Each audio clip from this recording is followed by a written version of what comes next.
here and do push-ups or something like for a minute. I may be gassed after, I get done. So it's coming back to us. We just saw Antonio Gibson, Stephon Diggs, Najee Harris, all off of the board. So we've got several guys remaining. Barkley, Mixon, Calvin Ridley, DeAndre Hopkins, all, players that we love. DK Metcalf, Justin Jefferson, AJ Brown, obviously all options as well, coming back towards us in the second round.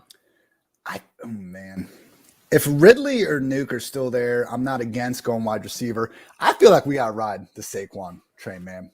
Dude, if Saquon makes it, we're taking him. Okay. Yeah, see if you can switch that view over to that board. It'll help people that are watching the video.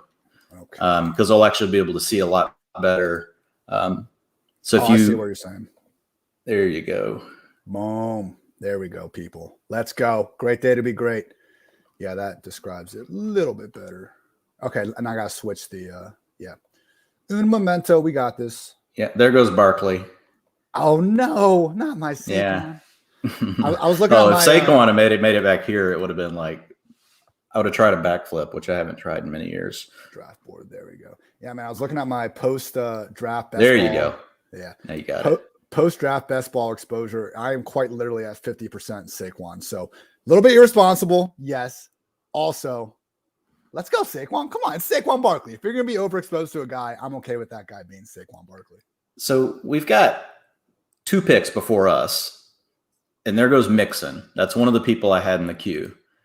I really want this person to take Nick Chubb. I would love to get Calvin Ridley at this spot. If Calvin Ridley goes, I'm open, Ian. I like DK Metcalf. I love Justin Jefferson. I like AJ Brown.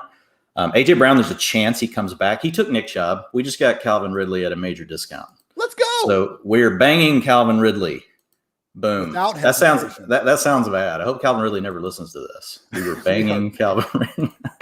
I'm banging my desk because I'm not at the live one. That pisses off the podcast listeners. Ridley, man, I think if anything, dude, he usually goes at the beginning of the second. He usually goes in the first 4 picks of the second. Wow. So we just got a nice value right there. Yes, there goes Clyde Edwards-Helaire. I shouldn't. Yeah, so man, I love it. Kamara, Ridley as the start. This is a great. Oh, dude, this is juicy. David Montgomery just went off the board. Yes, people. Yes. Real quick on Clyde, because I was updating my 10 tips to your fantasy draft thing, and he has been one of the top 14 running backs I'm trying to come away with. Clyde practiced in full a week ago, people. I know it's kind of been quiet with the ankle injury, but he's good. And we got all the confirmation we needed with them releasing Darwin Thompson. So for everyone that still has their fantasy drafts, you're wondering about Clyde, he's good. So go back to drafting him like, the stud RB we're expecting him to be. I am holding steady with that, top 14. But of course, a little bit different when we're going 1.5 tight end like here. We are in a great spot. Homeboy from 2 just took Montgomery and James Robinson. Already tapping on the dead zone running backs. So Ian, you're about to oh my God, and there goes Mahomes. This is AJ Brown never makes it here. Let's go get our boy. Are you still an AJ Brown truther, or are you feeling Lamb, McLaurin, or Keenan Allen? I want AJ Brown personally because you just don't get him here. It's going to be a rare team. In fact, as soon as I make the pick, I'm going to look this up in a tool over at Fantasy Mojo to see how many people have gotten this start. I mean, yeah. What do you think? Someone asked me yesterday, I think they said, Ian, is it still AJB wide receiver 1 season? And I said, of freaking course it is, but everyone knows that this year. So I don't have to be as, obnoxious about it on Twitter every day. Yes, AJ Brown, sign me the hell up. All right. We're going to sign up for AJ Brown, which I'm elated. Ian, you are a good luck charm so far, I got to say. So I'm going to be, your wife's going to be like, what are you doing? Dwayne's making me sign into another one of these drafts. Does he do them all day? Yeah, I know, but he won't let me not get on. There goes CeeDee Lamb. So I'm going to look this up real quick. So I'm going to look up, if you guys are into FFPC, I highly recommend you subscribing to fantasymojo.com. Awesome tools. So you can see the ADPs, and then there's this Tableau set up. So I'm going to select AJ Brown, and I can see how many other teams have been able to start off with this combination. There's AJ Brown. And my guess is there's going to be a few because earlier in the draft season, some of these guys had some discounts. Alvin Kamara. Is that where Mahomes usually goes, early round 3? No, that's too early. That's about a half round to a round too early. We're in a good spot. The 2 of the people to our left are not real. They're shaky so far. They could improve. So far, I got a really good vibe. It'd be like sitting at the poker table, knowing the person to your right's never going to raise you. Like, it's really good. I'm about to say, we might have a spear with a couple fish here sitting next to us. We'll see how that works out. It was funny. Dwain was telling me before when he does these, like when you enter the FFPC, is it a green mark next to him, Dwain, that kind of signifies a shark? Yeah, well, not always, because some people just play a lot. But yeah, I mean, it's just like you can do with DraftKings or any other contest. You get in there, you just want to kind of check out, what does the room look like? I don't give away all the secrets, Ian. I give you some of the private trade secrets now. It's kind of natural, something that you would look at. The way I look at it is I'm going to invest in so many of these. I want to be in an optimal situation. So only three other teams, Ian. And I want to say about 8,000 teams have been drafted so far. Only 3 of those have started with Alvin Kamara, Calvin Ridley, and AJ Brown. Ooh. How about okay, so we're in a good spot already, Dwain. Getting a little contrarian. You're in a good spot. How many overall teams are we competing with here? So right at, I think it's 12,000 now. It might be 14,000. Crap, I'll have to go back and look. It's 12 or 14,000. So the way it works, enough to get a little crazy, not enough to go full contrarian idiot, though. Well, you still want to win your league. So you want to win your league first. You play weeks 1 through 12, and there's 4 seeds that make it in the playoffs. And so you want to win your league, and you win money for that. And then if you win your league, or if you leagued your league in points, or you have the best record. Now, if any of those things are the same, it takes the number of teams from each league advancing after the playoffs down. But what happens is in weeks 13 and 14, you're playing in the league playoffs for your 12-team league. If you make it past that into the championship round for weeks 14, 15, and 16, it's 15, 16, and 17 this year because we got an extra week. So weeks 15, 16, and 17 this year, you're actually in a race with everybody else that won their league or won their league in points and didn't win their league, or had their best record and didn't also lead in points or win their league. Kind of a little confusing, but basically typically 2 teams from every league goes into the playoff round. And then it's more like a DFS contest. You're just putting in all waiver wire moves are all locked at that point. You're just starting your best players every week. The first week of the playoffs, you start with your average of your season score. So your season average is your week 1 score. And then for weeks 15, 16, and 17, you're racing it out. And whoever wins that point race is who wins the $500,000. Okay. Now we're talking. And by the way, people, I think I have my audio just a little bit messed up there. So apologies for not having that volume quite high enough. First time we're trying to do the StreamYard live here, but will not be the last one. Dwain and I are trying to enter 3 of these there. So good stuff there. I'm a little surprised that we haven't seen a bigger tight end run. I guess it's happening now. I'm jinxing it. Yeah, this is about where it happens. Usually around the mid-third to late third. And that's where I actually I've talked to some people about this, some other guys that I know that play in a lot of these. That's where I think it becomes smart. Once you get to the middle of third, I think you take Hawkinson or Pitts. Now, in this case, I would not have taken Hawkinson at pick 7 because McLaurin and Keenan Allen were both there. That's not normal. So you want to go ahead and grab Keenan Allen or McLaurin at that point. But once you get past those 2 players, there's kind of a tier of receivers for me, Ian. And I love all these receivers, but Robert Woods, Amari Cooper, who we just saw both go at the turn. They're both great players. You got Mike Evans, you got Tyler Lockett, you got Chris Godwin, you got Cooper Kupp. They're all kind of the same. But if you miss on Hawkinson, Pitts, or Andrews, there's definitely a drop, right, at the tight end spot. Okay. Keenan Allen. Matt Harmon asked me this question on the PFF pod last week. What are people missing here? I've had this dude as my PPR wide receiver 6 ever since the Michael Thomas injury happened. And I just, I haven't been screaming it from the top of the mountain. I thought we were all pretty cool with Keenan Allen. Dwain, it wouldn't be the craziest thing ever for Keenan to finish as the overall wide receiver 1. I know he's never scored more than 8 touchdowns in a year, but he also just did 8 and 13 injury, impacted games with Justin Herbert. Keenan Allen might be someone that we look back on and we just say, how the hell was this guy going as sometimes a borderline wide receiver 1? Yeah. I mean, I love Keenan Allen. He's in this. He goes in an interesting spot, right? Because he goes right there with that group of other young players like AJ Brown, CeeDee Lamb, Justin Jefferson, DK Metcalf. So it's kind of like, are you going to place a bet on one of those players making a step forward, or do you want to go ahead and take like the proven thing, which to your point could have some hidden upside that we're not thinking about, right? And a player like Keenan Allen, who we know is just an elite route runner, really difficult to cover. Heena's quarterback or Simpatico, they're on the same page.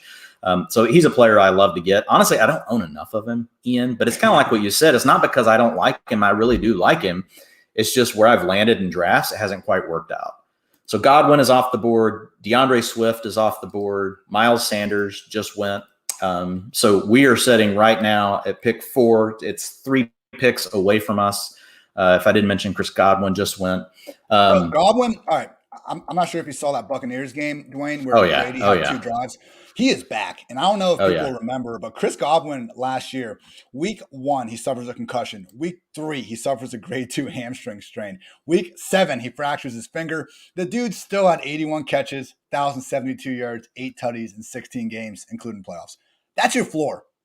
It could be a hell of a lot more. I'm with you. I think it's kind of funny because I see a lot of these other receivers, and you know how we both love Deontay and we both love Ayuk and we love all these other guys. But I see a lot of people saying, hey, you should take them over Godwin. And my thought is Godwin's still an ascending young player too that just got hurt. Last year, everybody wanted to draft Godwin in the 2nd round over DeAndre Hopkins. And now you're pushing him down to the 4th. I just find that interesting. Yeah. T. Higgins just went. So we've got 2 picks from us, Ian. And I've got 2 people on our queue, and one of them just went with Mr. Tyler Lockett. Yeah. So here's what we're hoping for, Ian. I don't even want to say it aloud. You can see our queue. I have it at the top of our queue. We got to make sure we don't have any moles in here right now. Yeah. So, I get kind of paranoid. Yeah. So yes. And what we wanted just happened. What do we talk about? Go Andrews here, right? We just have to get our tight end. Okay. Yes. Dude, Mark Andrews, people forget. He played hurt for later in the season last year. Yeah. But once he got going down the stretch, man, he was seeing 30% of the targets like every week. Now, having said that, when you have a team that runs the ball 75 times and only passes 10, I know, right? it's not always a ton of targets. Every wide receiver is hurt. But I love Andrews. He is still in that tier for me. And I think basically if things don't go right, like perfect for Kyle Pitts, you just basically got Kyle Pitts around later by getting Mark Andrews, right? Because I think the floor for Kyle Pitts is being kind of like a Mark Andrews this year, maybe a little worse because that's kind of giving a little bit of a discredit to Mark Andrews. But we just got good value again, man. And we're sitting in a great spot. We've got an anchor running back. We have 2 young stud receivers, and we've got Mark Andrews. It's really hard for folks to – I don't want to say nobody can hurt us now, but we're kind of insulated. You know, we've got a lot of the things we need. So going behind us, you got Darrell Henderson, another back I'm just not crazy about taking in this round just because of all the receivers that are here. I do like Darrell Henderson, but I'm a little worried about Sony Michel. I don't know what your thoughts are there, but DJ Moore winner after us. I'm going to go ahead. Henderson's a prime example of people getting on the guy, and then we had new information come. Instead of just taking that new information and accordingly adjusting, I think people are just putting their foot down and trying to live by the same decision they made after Cam Akers got hurt. I think Henderson is better than Sony, and I know you can pull up the stats from last year, and Sony was actually better in quite a few of them. But, you know, I'm not going to be a slave to the metrics here. I think Henderson's better. The problem is it really doesn't matter what we think, Dwain. It matters what the Rams think. They thought enough of Sony to send 2 picks for him. So for me, I've just been avoiding both of them because they're both being reached on past where I'm kind of going right now. So the 2-hole and the 1-hole are opposites, if you want to kind of let the folks in on what's going on. Okay. Oh my goodness. Yeah, Chase Edmonds, we got robust, extreme robust RB going on right next to us. And folks, I absolutely love it. He started taking dead zone running backs in round 2. Thank you. What's his team? I mean, we need to message Pat Kerrane. Pat Kerrane thinks the dead zone starts after like pick 2. Well, this guy he's got 4. There goes Adam Thielen. So Ian, this is your time to shine, man. I love Brandon Ayuk. I like Claypool. I like Jamar Chase. I like Jerry Jeudy. I like all of these players here. I would like to wait on running back just because of the receivers that are here. I typically let the quarterback slide until they come back to me in round 6 in these, but I want your thoughts here because I think there's a lot of good players to pick from. I'm choosing to ignore the kind of weird Jeudy week 3 usage. I think he's still going to be a number 1 in Denver. Let's go Jerry Jeudy. I'm more concerned about Ayuk than Jeudy. All right. I like it. Jerry Jeudy on the squad, man. Lock it up. Let's freaking go. And I will say, out of this group, Beckham, Tyler Boyd, like I actually do have them ranked higher. I could have thought about it. But Dwain, I mean, we've talked about this on more like, redraft center pods. Like in round 4, round 5, I'm more willing to take the guy with the higher ADP because we have a chance at least maybe that those guys could swing back to us. Yes. For round 12 or something, okay, we'll go out and get our guy. But for now, like this is a good chance where you take the guy that maybe if you're not quite as high, he's going to be gone soon. And then hopefully, fingers crossed, the guy comes back. This happened to me all freaking summer because I had Deontay Johnson, wide receiver 15. And I'm like, well, I can't take him now. I can't take him now. Now it's can I now? Can I now? Yeah, exactly. So we've got Gus Edwards and Josh Jacobs immediately go after us. And man, those are not bad round 5 picks. Here's my question though with Gus. Why are we just pretending like Baltimore's not going to add anyone? And I know what Harbaugh said. They're not interested in Gurley. They're not interested in Gurley because every NFL team is making their cuts right now. And I'm assuming the Ravens are going to pick up somebody or trade for someone within the next 48 hours. Like, I just don't see a scenario where they don't do this to some extent, Dwain. And once that happens, people are going to freak out and move Gus down to probably where he should have been all along. Yeah, and here's the thing for me. I don't know that they have to sign anyone for Gus to still share the work. They want to rotate backs. I think they're going to give Tyson Williams. I just mixed their two backs. Justice Hill and Tyson Williams. I think they're going to give Tyson Williams, a chance. They could, to your point, still sign someone. But even if they don't, I just don't think that they want to give that huge workload to one back, especially now when you have J.K. Dobbins hurt. So I think they're going to want to try to keep J.K. Dobbins fresh. And not J.K. Dobbins, but to keep Gus Edwards fresh. And to do that, I think that they like Tyson Williams. And the thing for me is, like, people forget Gus Edwards, he was not a drafted player either, right? I mean, this is kind of the MO. The Ravens don't mind having some of these backs on their squad and depending on them, even though they weren't high draft picks. So I think with their scheme, with everything they would do with Lamar Jackson, it creates a lot of room for backs. I don't think you have to be an elite back in that scheme to do really well. My thing with Tyson Williams, I hear he's having a great camp and everything, and that's fine. Justice Hill is someone, though, where we saw in 2019, he played the most snaps in their playoff game. Last year, literally our most relevant split without Ingram or Dobbins happened in week 12 against the Steelers. A little bit of a fluky game. They got down a couple scores, and that's what caused Gus to kind of fall out of favor. But Justice Hill literally out-touched him, and it was a 51 to 49% snap count. Like, even if it is Williams as the number 2, I don't think Hill's just going away. So when I see people trying to target these guys in the late round, like, these are the backup running backs we don't want to target because the situation is incredibly murky. And if Edwards goes down, like, are we really expecting Tyson Williams to just all of a sudden be featured? I'm sure not. Yeah, no, I think you're right. I think it's going to be more of a committee in that particular situation. So it's one where I'm with you. I'm not going nuts. I don't mind him though. Like where Edwards is going, I think he's about priced right. With Josh Jacobs, Mike Davis, Javonte Williams went off the board, who's a player that I really do love, especially since they held him out of that game, which I think.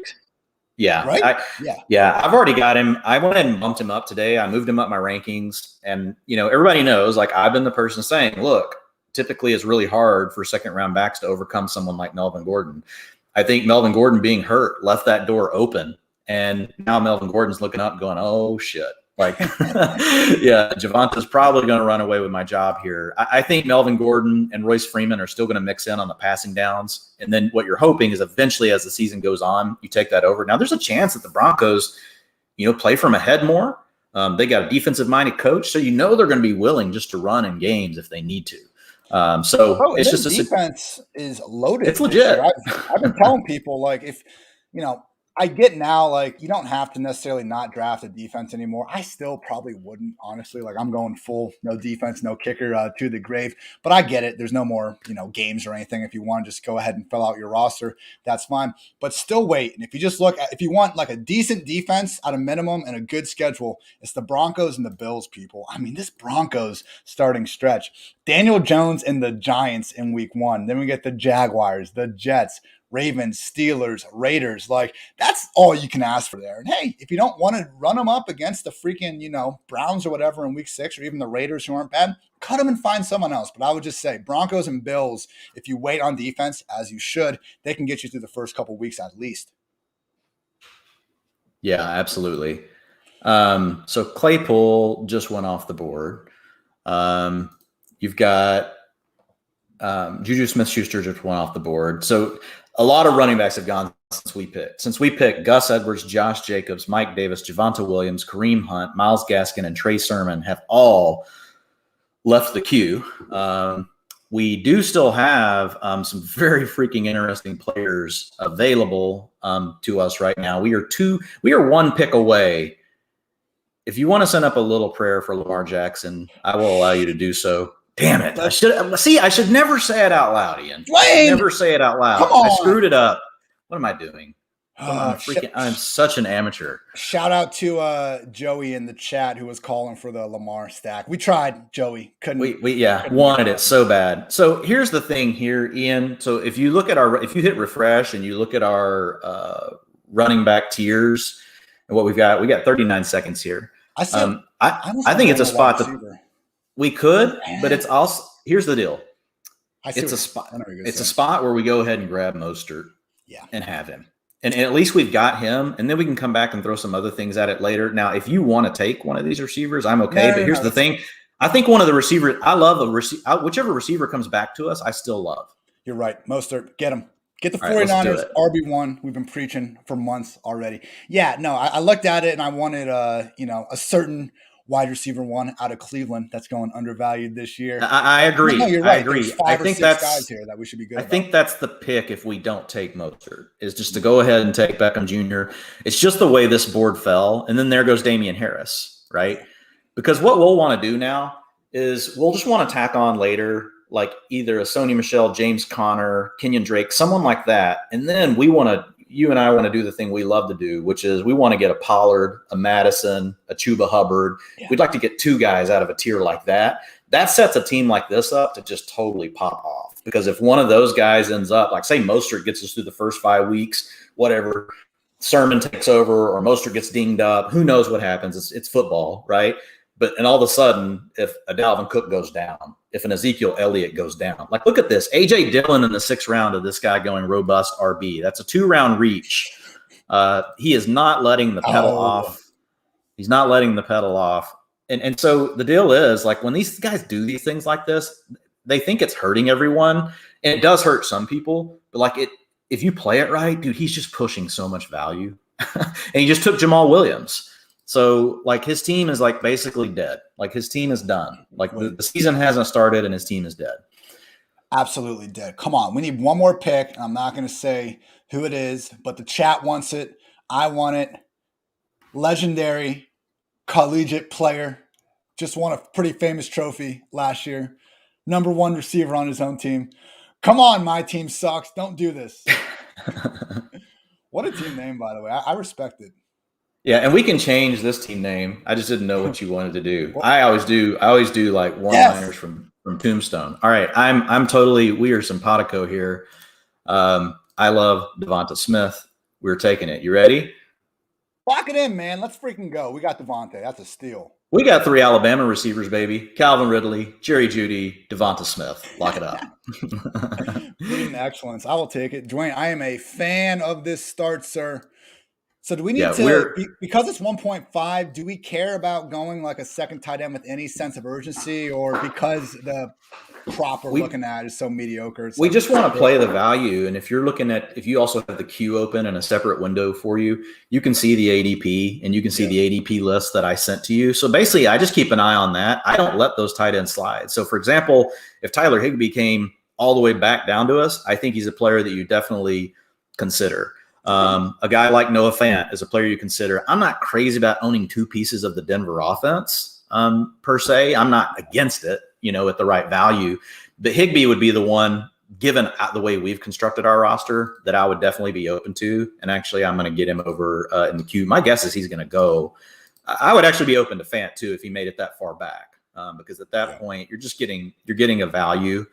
If you guys follow, you talked earlier about Mark Andrews being a little bit banged up last year, not quite being the same guy. yes, That was no offense to a team, man. I know he only missed one game, but if you ever studied like in-season injury reports, that dude had one thing or another wrong all season. Yak God as a rookie.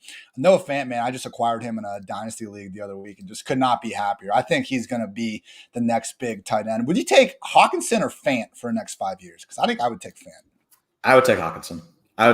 But I like both players, man. It's funny that they played at the same damn college. Like, how did you get those two studs like that? And leave it to Iowa to still run the ball 40 times a game. But I guess they had him blocking, so all good.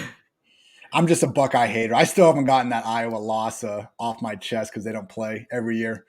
Hurtful, Dwain. It hurts.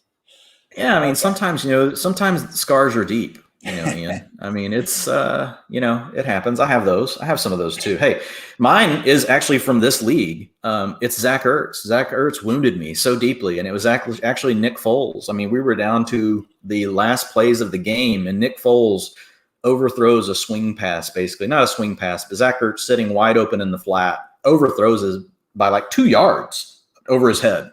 That one catch would have taken me from my 30 grand that I won in this to 250 grand. Oh my God. One catch. So well, I had like a much lower utility problem I was talking about. My goodness, man. I don't know how you still wake up every day after that. The next day was tough. My brother hung out with me. He and his kids were over, and they just ended up spending the night. And like his kids are younger than mine. It's funny, at the time, his youngest son, Henry, was probably like 3 or 4. They were all running around. It's funny, and he had no clue he's doing. He's just going Ertz. Like the whole house is like going nuts for Ertz. So yeah, they hung around and hung out with me for the weekend, and they got me through it. So it was fine. And real quick, people, just figured out how to show comments on StreamYard. Feeling pretty good about it. And Steven 2-1, great point. Odell is going way too low, man. I've tried to be higher on him throughout the whole offseason. Hey, we got to make sure he's going to be perfectly healthy. But similar to Saquon, man, like I feel like they're getting penalized for these health problems that really aren't getting any worse. Like we're aware of the injury, but everything has been checking the box in terms of their return to action. So I know everyone saw that one hand, just, Odell looking like Odell in the pregame last night. So I've had him ahead of the Bengals wide receivers, ahead of DJ Moore, ahead of a lot of guys that a lot of people don't necessarily see eye to eye with me there. When Beckham got hurt last year, people, in those first 6 weeks, he was still the wide receiver 19. Like if we had to draft him like we did last year when he had an ADP as a wide receiver 12, no, of course, to be fading him. We don't have to. He's going as like a wide receiver 30. So as bad, as relatively bad as he's been in Cleveland, he's still undervalued even on that scale. And God forbid we start seeing the guy we saw in New York, or even just 90% of that guy, and he's going to smash that ADP. No doubt. So 2 guys I used to get all the time just went after us. I used to get Marquez Callaway and Corey Davis pretty much every draft, and it's just gotten harder now. And I know you're on Corey Davis as well. He just went in the 8th round. We had Callaway go at the end of the 7th, so people have gotten pretty aggressive on him. And I think there's a lot of people sleeping on Callaway. Like when I go watch Callaway and I look at him and the connection that he and Winston have and the catches that he made in that game, they're not just your average everyday stuff, Ian. And I know I may not be a pro scout, and I don't think that I am. But you can see these connections. And I know he wasn't a drafted player, but this is also Sean Payton. Sean Payton has turned 7th round Marquise Colston, who nobody thought was anything, into something. Sean Payton turned Lance freaking Moore into something. Who knew who Lance Moore was before Sean Payton? Lance Moore was a top 24 receiver under Sean Payton. So I think there's a lot of good things going in favor of Callaway. And I'll be honest, like he looked like a baller. He just looked like a flat out baller. So there goes Fant and Higbee. They both go off the board, Ian. So, and back to your Odell Beckham Jr. comment. The simplest way I can put Odell Beckham Jr. is I think he could be an arbitrage play on Calvin Ridley if he's fully healthy. Basically, you've got an offense that's going to want to lean on the run more. I know the Falcons were huge passing last year. They're still going to trail. They'll have to throw more than what the Titans did. I get all that. But Arthur Smith's going to try to make this a more balanced team, and it's going to funnel through Ridley and then through Pitts. I think you could have in the 5th or 6th round, potentially Odell Beckham Jr. You're getting the same type of player. Yes, he's older and he's towards that part of the career where target shares and things like that can start to tell off. And it's already happened to him. But to your point, mostly just because of injury. So if Beckham can be fully healthy, I don't buy into all of he didn't look good with Baker Mayfield, right? They just got to get on the same page. He's a good player. It's in a scheme that creates looks, off of play action for players to get run after the catch yardage, all those sorts of things. So yeah, I'm with you on Odell Beckham Jr.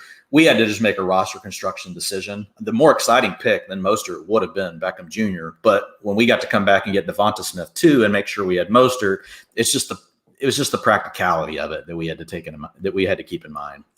All right, Dwain, I see who's at the top of the queue. I'm not going to spoil it. I will just say I'm happy that, I'm not saying you were out on this guy by any stretch throughout the summer, but he's someone I feel like been pounding the desk for the last at least month and a half. And I remember talking to you on a pod, and you had just done a study kind of looking at how some of these highly drafted players just get fed in their first year. And I just haven't seen you be this excited about someone. So, we can get the full breakdown in the second. Yeah, so I think we do have a decision, though. I think we do have a decision because the team one needs a running back. And so the player just below the player you're mentioning, I think is also worth a look at this particular pick. So, all right, Waddle versus Sony to spoil it for everyone out there. Ooh. And there goes Tanyan, so we're good. We have our choice of it. There's a chance Waddle comes back. I think there's a chance, too. Could Sony come back? And if Waddle doesn't come back, I still like Elijah Moore a lot. Oh, that's a good point. Whereas, you know what I mean? Sony's kind of like our last potential. So Sony's the player that I like over Pollard because basically he has all the same upside as Pollard, and he already has baked in points. He's going to score more points than Pollard without the other player being injured. He'll actually, he's up flex with benefits that might also already be a workhorse if Schefter knows anything. Okay, I'm cool with Sony here, and we'll cross. All right, let's do it. We'll cross our fingers. And if Waddle doesn't come back, I'm willing to be aggressive on Pollard. But I'm just looking through the tiers right now, making sure that I've got everybody over here that we want to have over.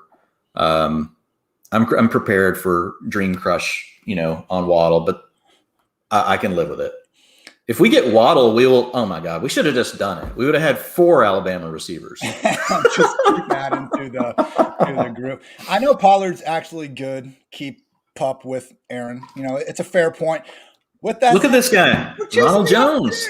We're chasing the opportunity here. That's all it is. And Pollard, as good as he is, he turned in an overall RB1 finish in that 49ers game. Looked awesome doing so. What happened the next week when Zeke was back? He got 20+ touches again. So Sony might be that guy from day one. Tony, we're hoping that Zeke gets hurt. And, hey, that is an upside play that, you shouldn't be against. I mean, hey, Dwain, if these guys come back, as much as I want Waddle, do we take Pollard and just be done with running back? We could. You'll have to reach through your screen and arm wrestle me, though. But, hey, I want one of the 2 players, right? And there goes Pollard. Oh, easy. Mayor decision for us. Yeah, so the guy at pick 2, or the person at pick 2, I should say, is still not taking a receiver. They own all running backs and 2 tight ends. So they just took Mike Gesicki in the pick before. They totally wasted with Leonard Fournette. So if you're looking at my sheet, Ian, you'll notice there's certain players that just have their names already crossed out, and that means I never freaking draft them. Was that Mike? Oh, yeah. No, Gesicki I do draft sometimes, just rarely. But no, I'm talking about Fournette. Oh, yeah. Bro, that's the thing. I think next year when I do my offseason rankings, let's just leave guys off the board at some point or just really put them down, because having Rojo and Fournette, I think a lot of people put them just in the 30 range because you're like, hey, it's still Tampa Bay potential, early down guys. But every single time I get to them, I just pick someone else. So I hear you there. And we're going Waddle. Let's get another Your dream has come. Hey, can you see the queue? If you can see the queue, if you just want to click on that draft button just to feel it, you want to see what it feels like just to get to feel the magic. I'm down. Hold on. Let me take one more drink first. I just really want to. Don't fuck it up. Don't. If you click Michel Hardman, I'm driving to Cincinnati to kick my ass. Jalen Waddle, welcome to the squad. Boom. Gotta let you do it. Bama receiver. God, that felt good. Ooh. So is the team name now like Bama Jammer or something? I don't know. It's like you're better at nicknames and shit like that than me. I'm gonna let you work on that. That's gonna be like your. I'll just name my. This was funny, man. So I was in this sleeper draft last week, and they had a freaking Lamar, or what's the crazy dad's name? Lamar Ball, right? Or LeVar. Yes. Yeah. They do the, whatever the hell that thing's called. They get LeVar Ball to name all the names of the people in there. And as everyone knows, my last name, Ian Hartitz. And you might say Hartitz, depending on if you pronounce it wrong. So LeVar gets to my name. And I've heard my name screwed up by more ways than you can imagine. LeVar Ball goes, Ian Hartitz. And he just pauses for a second and he goes, okay. And then just moves on to the next one. Anyway, home team drafted Darren Waller, team name, Big Waller brand. I'm feeling good about it. Dwayne. That's an awesome story. Ian Hartitz. So we'll take it. If y'all want to call me that after LeVar, that's fine. I'm sure that's how you became a linebacker, was growing up with that last name. You're like, you guys quit messing with me. Just got bullied into playing football because of my stupid name. Oh, well.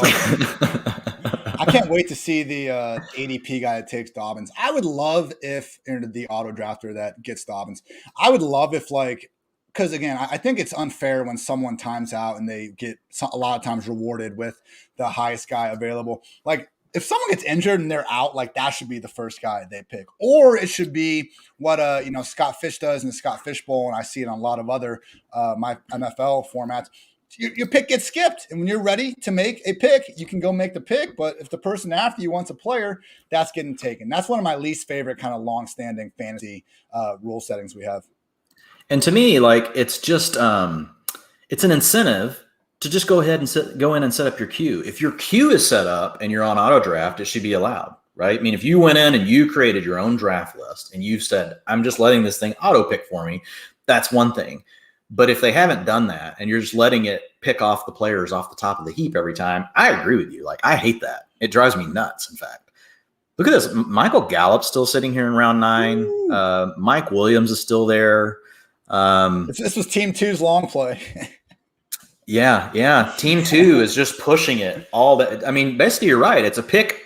It's at least 4 picks so far, maybe 5, where they're just forcing players down the board by multiple spots. So there goes Gallup. That was just too easy. Honestly, the guy before that should have taken Gallup. He got Prescott in the 7th, which is a value where he got him, and he could have added Gallup. But you had Jarvis Landry. I don't get it. Sorry. You're probably a great person. It's Ducks Dynasties. Actually, I've drafted against those folks before. I do like them, so I'm not trying to bust them too much. I just would have made the stack there personally. Jarvis is someone I can't really get behind. Last year, he got the Beckham injury, and he still wasn't able to do really anything other than provide, wide receiver 3 value. So, if you want to get that, that's fine. But, man, in that range, man, give me Gallup, give me Mike Williams, give me someone that at least has some semblance of, potential wide receiver 1 upside. I mean, nothing against Jarvis. He's been beating his ADP for the better part of the past half decade. He's just one of those guys where, he's maybe the only player that was better, at least in terms of production, with Adam Gase just feeding him triple-digit targets like no one's freaking business for all those years. So I don't know. I don't get it with Jarvis, man. I think he'll be fine, but why draft someone that's only going to be fine? Give me that upside. Yeah, I agree. Jarvis, I would feel a lot different if he went where Sterling Shepard goes. That's where I feel like he should go. Is more in a range with Sterling Shepard.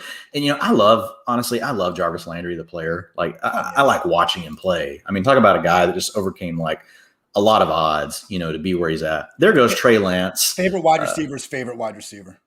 Yeah, exactly.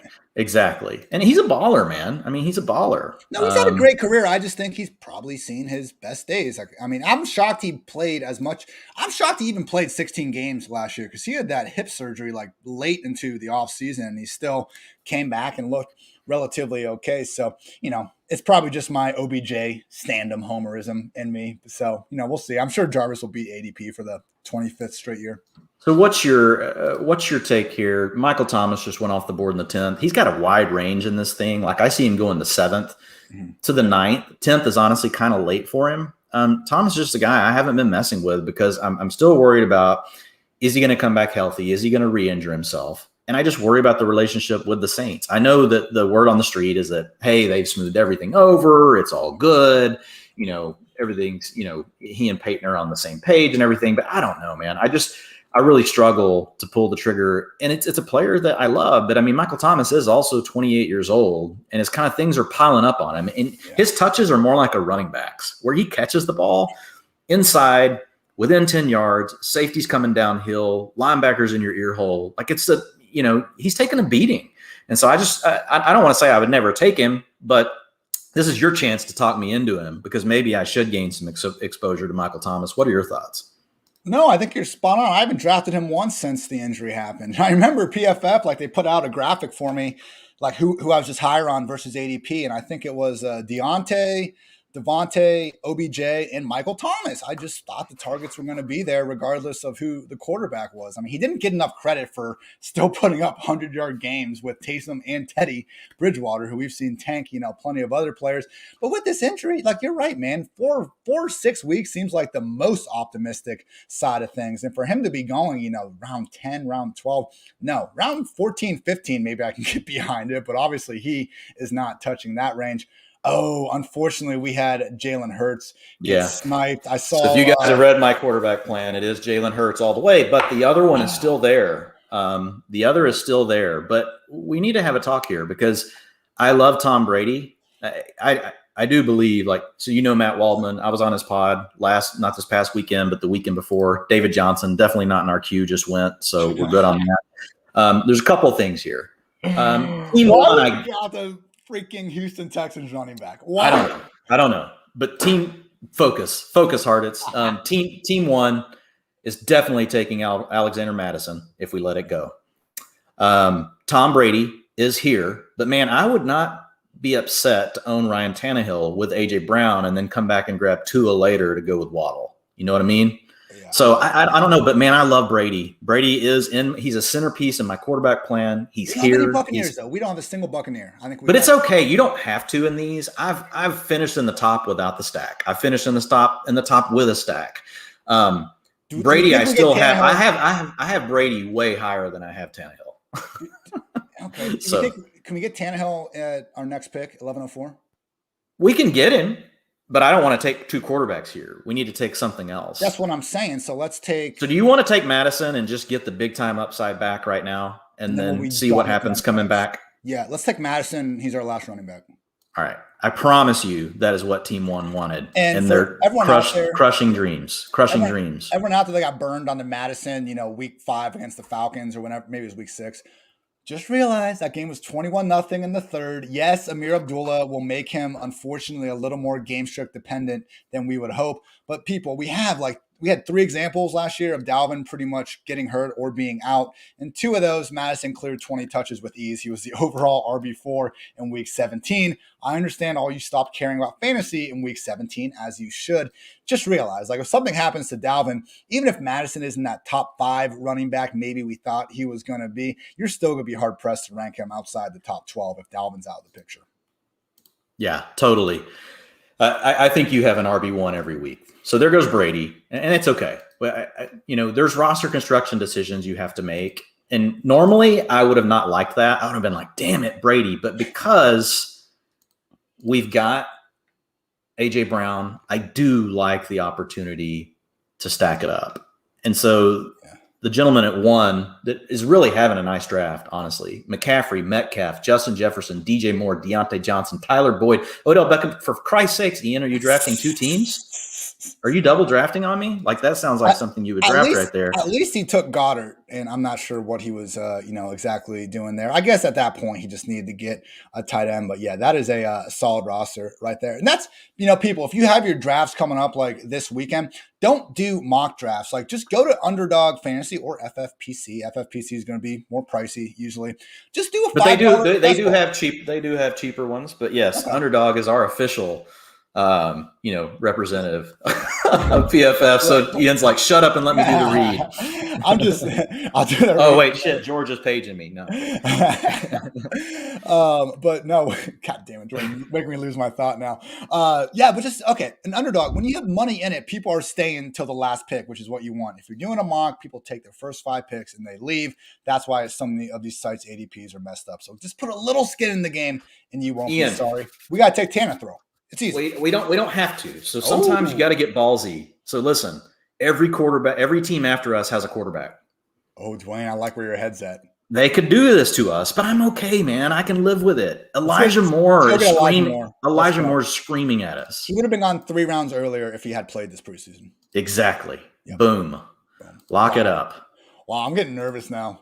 Like if we end up getting Tannehill, you gotta let me push the button again because that was pretty okay. awesome. Tannehill's all yours. Tannehill's all yours, and he could go here. Look, he could go because people at some point they'll start taking their backup. So the most danger is pick 11 because they took Trey Lance.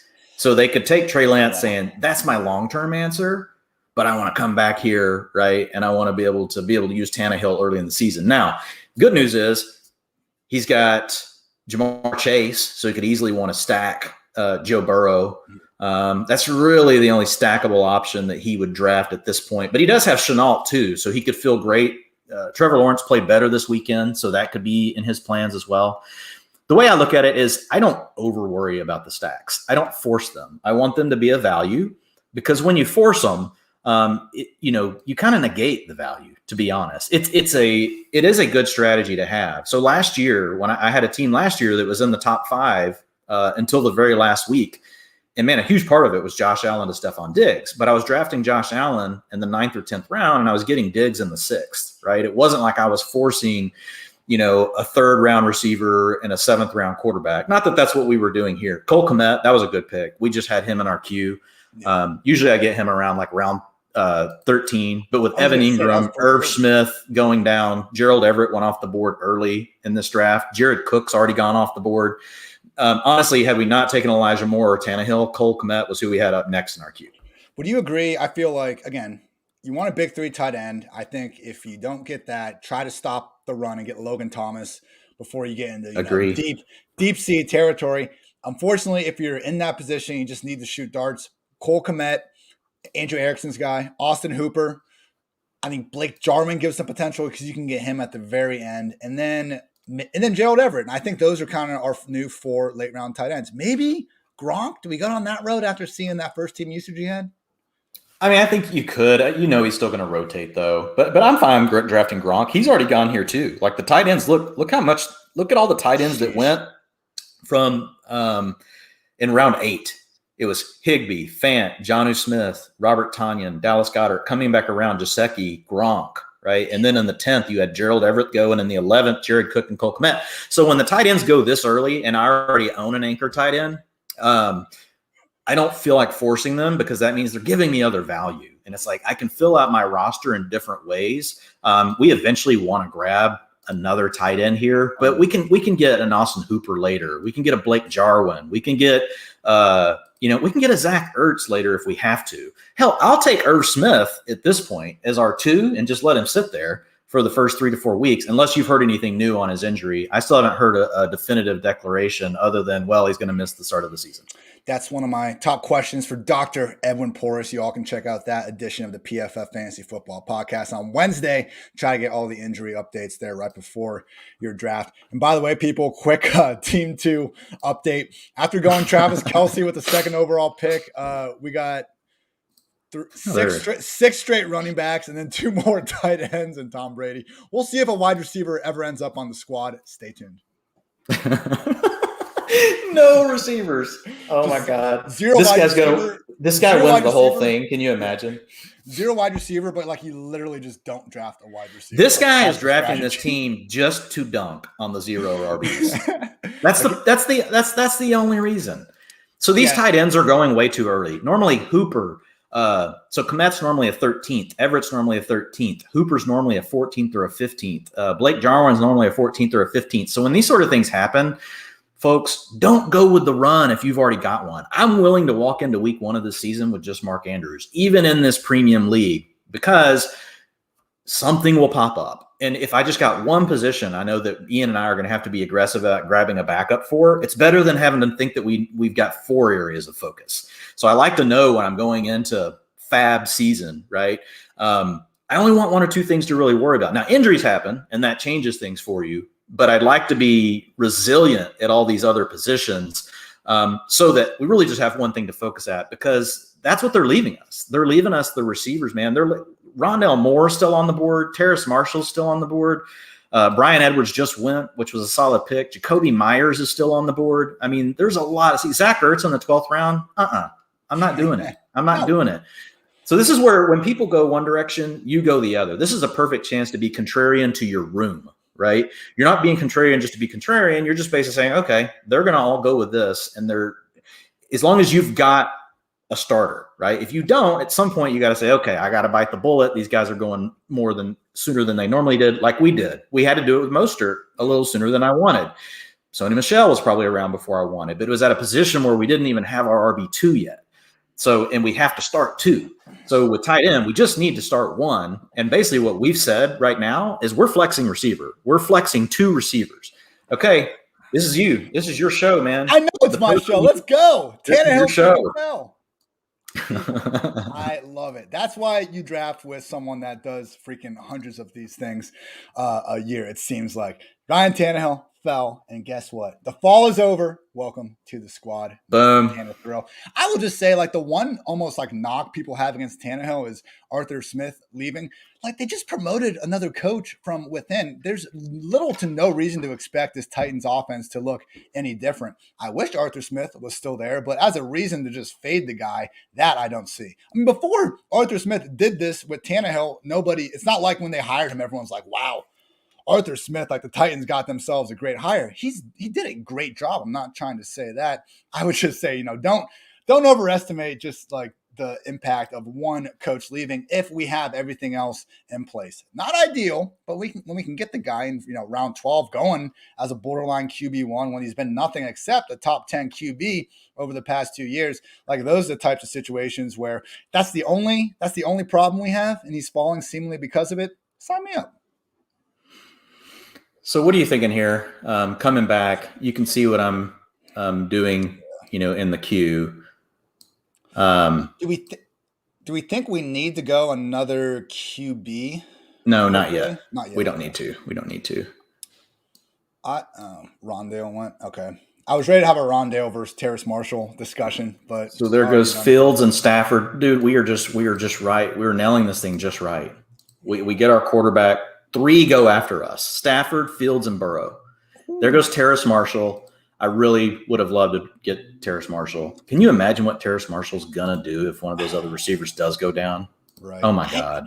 I would just say though, like McCaffrey being back, he's gonna have more targets than Marshall, and that sucks. There's not many. Oh, I get it. I'm saying Marshall looks great. So here's my thought. You've seen what everybody has done here, Ian, at tight end. They've all went full on panic mode, and a tight end that would have cost you an 8th round pick 1 day ago is available in Irv Smith. We can afford to be patient with him. We're going to flex receivers. Yeah, man, I love getting him. And he also played for Alabama. How are we not doing this?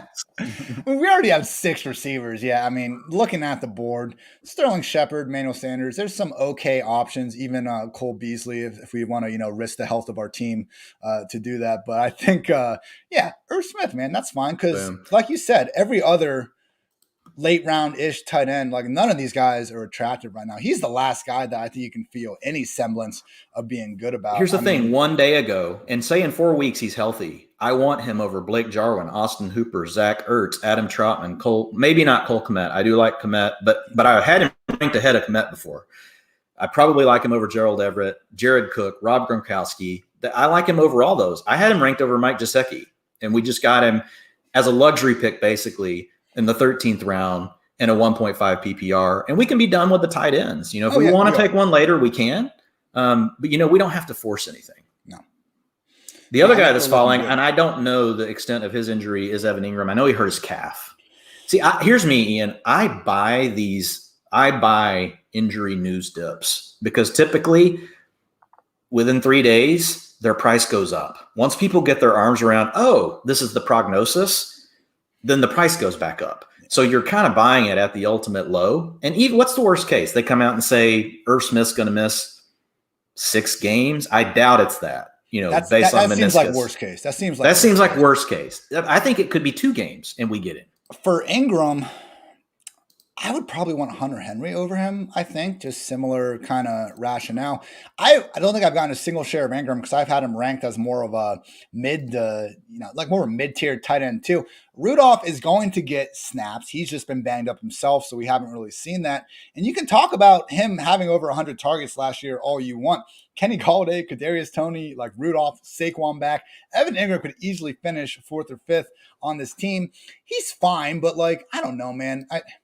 I don't want to, disgrace what the dude's capable of. He's had some good moments over the years. I do wonder how much of that, though, was a little bit just inflated because let's face it, like how many tight ends do you really see be a number one option on their teams? There's a handful, and he was one of those guys. But when you look at those Giants team, Beckham, Shepard, just one hurt injured wide receiver after another. Like Darius Slayton, it's a 5th-round pick. That was one of the guys that Ingram was competing against. I'm just not so sure people seem to be chasing the points on Ingram a little bit. So at this point in the draft, that's fine because this is where I've kind of had him going from the beginning. I still think I'd probably take Hunter Henry, though, over him. Yeah, no, and I don't have any Hunter Henry exposure either. I have no clue what the calf situation looks like, but the utilization was looking good, for Evan Ingram. And he's a player that normally goes in the 10th round where Hunter Henry goes in the, 13th, 14th, just strictly speaking from ADP. Although I agree with everything you just said. It's funny over in the chat. Crunch says Team 2 is content. Yes, we could write an article easily on Team 2 tomorrow, Ian. Team 2 is writing a piece for us. And by the way, Team 2 did get a wide receiver finally. Terrace Marshall, wide receiver 1. By the way, we're getting some this is a few quick questions. Would you spend any fab on Tyson Williams? I mean, I'm not against spending like $5 or something. He could be useful. I would just say, don't like be prioritizing him. We talked about this before. It's already hard enough to expect an RB1 to get hurt and the RB2 to just ascend to the top of the depth chart. I mean, look at the situations we've seen. Cam Akers gets hurt. Henderson is the guy until they trade for Michel. We'll see what happens with the Gus Edwards situation. Like, it's very hard to assume the 1-for-1 switch. That's why we only have 4 or 5 like real handcuffs we consistently target. Dwain, do you have a fab recommendation on Tyson? If you're a team that went, say, 0 RB and you're really scared about your RB2 and you just want, maybe you've got 3 or 4 and you just want another bullet basically in the chamber, I mean, the max I would go would be like 7%, on a player like that. I think Ian, assuming $100 budget, the $5, you're right around 5%. So we're pretty close. Most likely I'm trying to get him for the minimum I think I can get him for. More likely putting a 2 to 3% bid. Here's the thing, guys. Gus Edwards was not going to be startable on a week-to-week basis in most leagues before J.K. Dobbins went down. Like, you can get lucky, and if you start him all year, you're going to end up with 5 games where he worked, right? But you got to live with the other 7 games where he gave you nothing because he didn't score a touchdown. And so that's essentially what you're dealing with Tyson now. So I wouldn't overbid the situation. Could Gus Edwards be the 3-point shooter who shoots 50% on 4 attempts per game and then drops to 30% on 8? I'm just wondering, man. Like, come on. He's always been the number 2 in his offense. Like, I know they paid him last year. I keep trying to say non-insignificant instead of just saying significant. Chuba Hubbard went to an auto pick. Oh, that's not fair. Sorry. I will just say with Gus, I mean, when they brought Lamar under center in 2019, like, they also brought Gus in as their RB1 at that point. And he was good. He finished, I think, as the RB18 down the stretch, caught like 2 passes. He was getting like those 20 attempts a game. And they bring in Mark Ingram. Then they bring in J.K. Dobbins. And Gus maintained involvement throughout that whole stretch. But I really feel like if they love this guy as much as some people are making it out to be, they wouldn't have necessarily brought in those guys in the first place. He'll be the 1A. I'm just not expecting it to become the Gus Edwards, 300 carry show like others. So, I've even looked at it. I would say if you just really don't think they're going to add someone, you really believe in Gus, you can take him as high as RB19. I wouldn't. But RB19, I think, is where the most optimistic Gus Edwards guys can land. Take him after James Robinson. Take him after David Montgomery, Big 14, DeAndre Swift, Chris Carson, all these guys.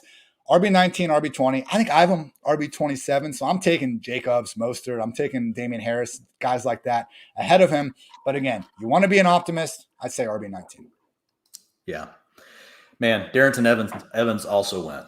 So like Sorry, we wanted one of Evans or Chuba to make it back to us. That was really who I wanted the next pick. So as long as you're good, like I love to jam. My jam in this round when these people do this, which happens sometimes, is really Tony Jones. I think he's the true backup to Kamara. So, I mean, I know we're cuffing and I'm not a huge cuff fan, but to get him in round 14 and basically you're saying, okay, we've got the Saints back.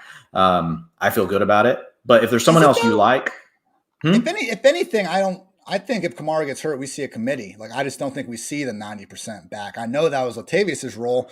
I don't think we'll see. Latavius gets cut. I think Tony Jones takes 70% of the work. Wow. Yeah, I do. I think Latavius Murray, just watching him, and I don't know. I'm kind of wondering, like, is he like a surprise release candidate? Like, he doesn't look good. Him or Freeman. Hold on, though. What about? But here's the deal. Here's the deal. We own. If you want to go ahead and complete the Alabama thing and take Tua, we can. And we've got 2 stack options with Tannehill, or if Tua gets going nuts, Jalen Waddle is going to be part of it. So that's the other. Now, here's the thing. Like Sterling Shepard, man, we've got some rookies here. Elijah Moore, Jalen Waddle, Devonta Smith. Sterling Shepard is going to get like 10 targets week 1. What about Manny Sanders, though, man? Manny Sanders might be Josh Allen's number 2 receiver. I love Manny Sanders too, but he's 34. I like both of them. I have them both right there. I like Shepard for early in the season while you're waiting. But I'm open, man. Hey, if you like one better than the other, I'm okay with it. Shepard's wearing number 3 now too. That's a game changer. So what do you think? If you want Sanders, I'm good with it. I like Manny Sanders. I want Manny. I got them together. I'll click though. I'll click. So. Oh man, I already clicked. That's on you then, man. That's on you.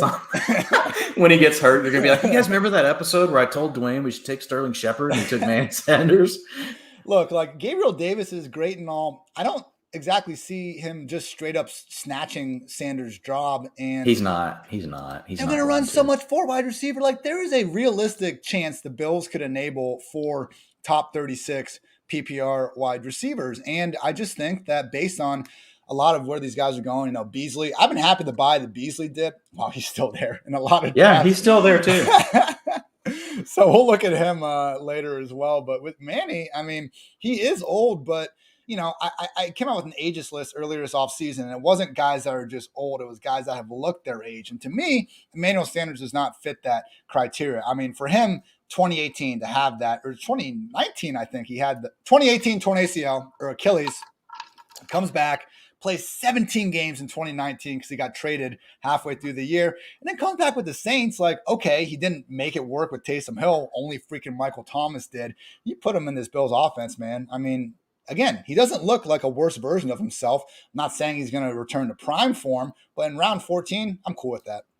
Yeah. And Tony Jones went behind us along with the Saints sleeper, Juwan Johnson, Dan Arnold, gone. And, honestly, I'm more okay with passing it because we own Kamara. Like, I don't like owning my own handcuffs a ton. I will say at that price, I do think it can be valuable. So here we are. You want to go ahead and just grab Tua, and we've got our 2 quarterbacks. Yeah. I'm fine carrying 1 quarterback in this league, but I like Tua's upside.